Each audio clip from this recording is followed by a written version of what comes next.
आता पाहूया मुंबई आणि पुण्यात काय सुरू आहे त्या संदर्भातल्या टॉप 9 बातम्या। मुंबईत मोनोरेल पुन्हा सुरळीत सुरू। चेंबूरच्या दिशेने जाणारी बंद पडलेली मोनोरेल आता ट्रॅकवरून हटवली, तर सकाळी अग्निशमन दलाकडून बंद पडलेल्या मोनोरेलमधून सर्व 17 प्रवाशांची सुटका। मुंबईतील नेवीनगर येथून इसास रायफल चोरी करणाऱ्या 2 आरोपींना न्यायालयीन कोठडी। मुंबईतील किल्ला कोर्टात रिमांडसाठी केलं हजर, तर नेमकी चोरी का केली या संदर्भात स्पष्टता नाही।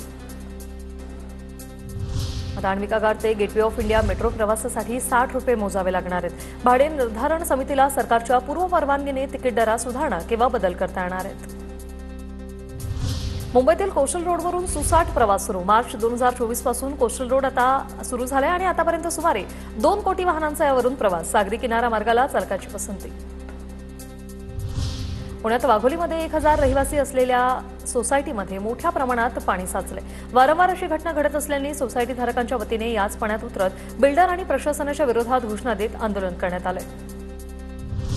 तब्बल 4 लाख बोगस लाडक्या बहिणींनी सरकारला गंडा घातलाय। पडताळणीत ही धक्कादायक बाब उघडकीस आली। महिलांनी खोटे पत्ते देऊन लाडकी बहिणी योजनेतून निधी लाटल्याचं समोर आलंय।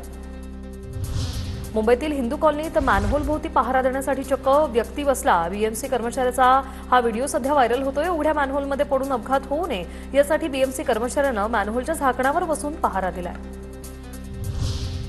ह्युंडाई मोटर्स इंडिया फाउंडेशन महाराष्ट्राला देणार सीएसआर म्हणून 59 कोटी रुपये, तर वृक्षारोपण, वाहतूक, सामाजिक कल्याण योजनेसाठी हे सहकार्य।